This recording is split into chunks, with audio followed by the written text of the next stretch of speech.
सर्वांना नमस्कार. कथेचं नाव आहे प्राजक्ताची फुले. सावे, चल पटापट, उशीर झाला तर बाईसाहेब रागवतील. येऊ नको म्हटलं तरी आली माझ्या मागं. तिथं बंगल्यावर गेल्यावर चुपचाप बसायचं, कोणत्याही वस्तूला हात लावायचा नाही.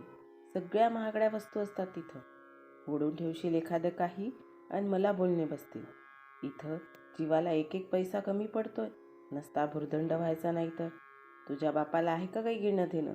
नुसतं ढोसायचं आणि धिंगाणा घालायचं. माझं मी कसं करते ते मलाच माहीत.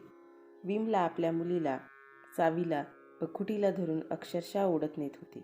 एकीकडं तिच्या तोंडाचा पट्टा सुरूच होता. बंगल्यावर कामाला जायला आज तिला नेमका उशीर झाला होता. 6 महिन्यांपासून विमला या बंगल्यावर घरकामाला लागली होती. विमलाला 2 मुलं होती. मोठा मुलगा सुरेश 12 वर्षांचा आणि लहान सावी 10 वर्षांची. विमलाचा नवरा अंगद रोज बांधकामाच्या ठिकाणी रोजीने जायचा. दिवसभर कष्ट करून कमावलेली रोजी रात्री दारूत उडवून यायचा. विमला मात्र कष्ट करून मुलांसाठी पै अन पै गोळा करत होती. 6 महिन्यांपूर्वी तिला या बंगल्यावर काम मिळालं होतं. तिथं स्वयंपाक पाणी ते घरातली धुनी भांडी वगैरे सर्व कामं विमला करायची. बाकी घरांच्या मानानं तिला तिथं पैसेही बरे मिळत होते.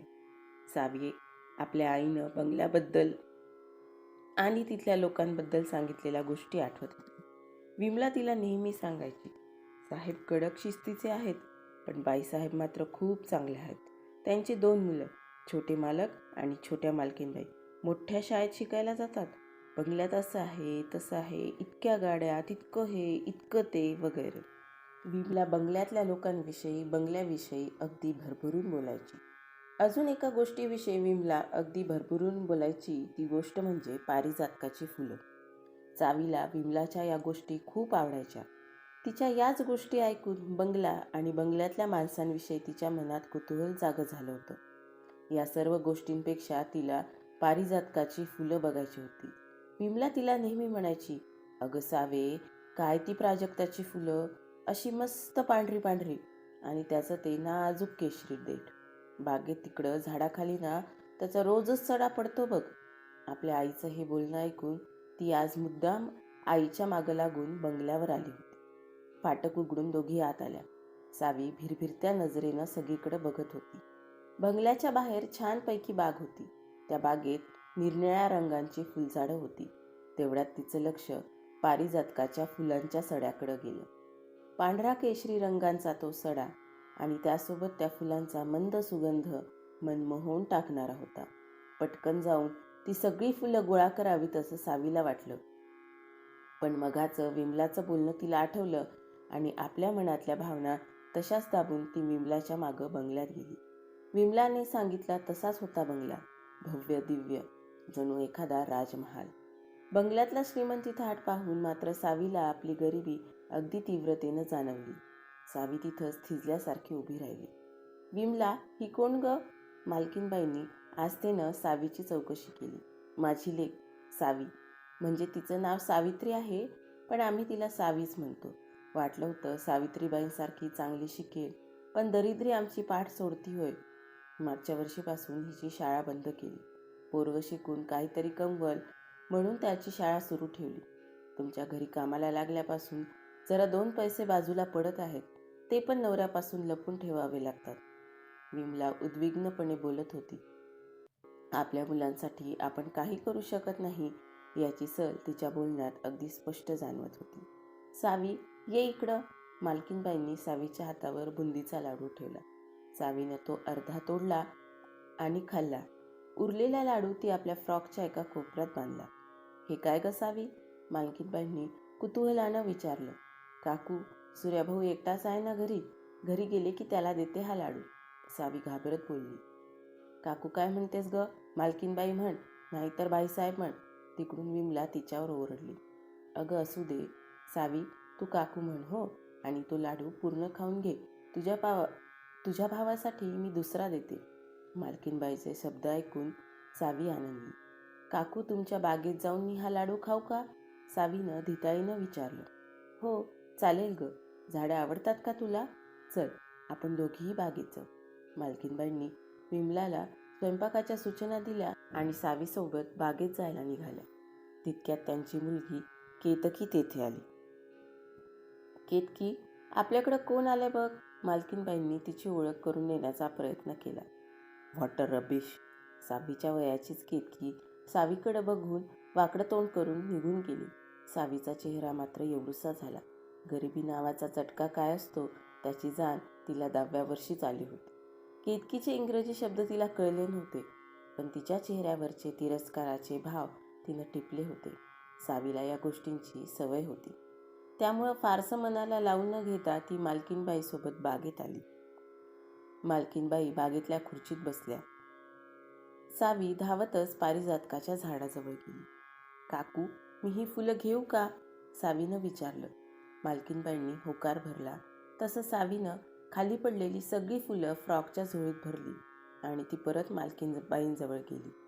तिनं कौतुकानं आपल्या फ्रॉकमधली फुलं त्यांना दाखवली. सगळी फुलं कोमेजली होती. ते पाहून सावीचे डोळे भरून आले. नाजूक असतात हो प्राजक्ताची फुलं, अगदी स्त्रीच्या मनासारखी. त्यांचं बहरणं, फुलणं, दरवळणं, अगदी ओघळणं, कोमेजून जाणं कुणालाही जाणवत नाही. या फुलासारख्या स्त्रीच्या मनातल्या भावनाही पायदळी तुडवल्या गेल्या तरी आपला मंद सुगंध दरवळत ठेवतात. बोलता बोलता मालकीनबाईंच्या डोळ्यातलं पाणी सावीनं अलगद हेरलं. त्यांच्या शब्दांचा अर्थ तिच्या बालबुद्धीला तेवढा कळला नाही, पण त्या शब्दांनी तिच्या मनात घर केलं होतं. सावी बरेचदा विमलासोबत बंगल्यावर येऊ लागली. मालकीनबाईच्या ओळखीनं तिला परत शाळेत ॲडमिशन मिळाली.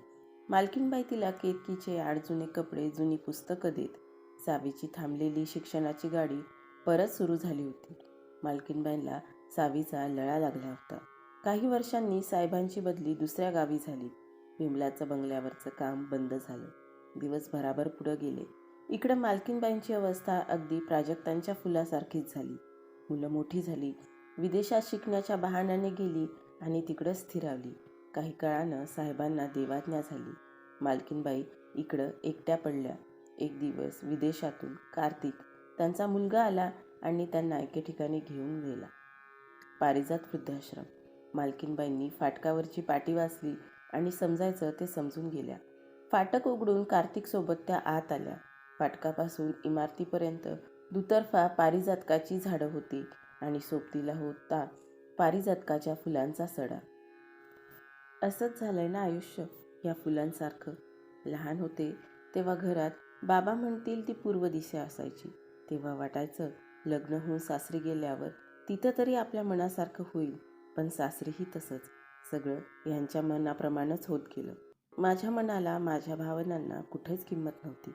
स्वतःचे अपूर्ण स्वप्न मुलांच्या डोळ्यात पाहिले तर आज ही गत झाली आहे. मुलांच्या घरात माझ्यासाठी हातभरही जागा नाही. हे ओघळणंच नाही का? आता आपल्याच कुणाच्या पायदळी येण्यापेक्षा या फुलांसारखं असंच पडून राहणं चांगलं नाही का? मालकीनबाईंच्या भावनांचा कल्लोळ माजलेला होता. त्याच विचारात त्या कार्तिकच्या मागं जात होत्या. दोघे संचालिकेच्या कक्षात पोहोचले. काकू, ओळखलं का मला? संचालिकाबाई खुर्चीतून उठून नमस्कार करत बोलल्या. अहो, मी सावी. विमलासोबत यायचे ना तुमच्याकडं, आठवलं? सावी म्हणाली. केवढी मोठी झालीस ग, आणि तू इथं कशी? मालकीनबाईंनी आपला थरथरता हात तिच्या चेहऱ्याहून फिरवला. आईचं तुमच्याकडचं काम सुटलं आणि परत आमची फरफट सुरू झाली. माझा मोठा भाऊ वाईट संगतीला लागला होता. चोऱ्या चपाट्या करायला लागला आणि त्यातच तो घर सोडून गेला. बापाचं दारू पिणं वाढतच चाललं होतं. दारू पिऊन तो आईला खूप मारायला लागला. आई पण रात्री त्याचा मार खायची आणि सकाळी सगळं विसरून त्याच्याशी चांगलं बोलायची. पण माझ्या बापावर या गोष्टींचा काही परिणाम होत नव्हता. त्याला फक्त दारूसाठी पैसा हवा असायचा आणि त्यासाठीच त्यानं माझाही सौदा केला. आईला ही गोष्ट कळाली आणि आम्ही दोघीही ते घर सोडून पळालो. पण समाजात सगळ्याच नजरा वकवकलेल्या. त्यातून स्वतःला सावरत इथवर आलो. आशाताई इथल्या संचालिका होत्या. हे वृद्धाश्रम असल्यानं आम्हाला इथं राहता येणार नव्हतं, म्हणून मग त्यांनी आम्हाला इथं कामावर ठेवलं आणि बाजूला एक खोली राहायला दिली. इथंही मला प्राजक्ताची फुलं मिळाली. माझं थांबलेलं शिक्षण परत सुरू झालं.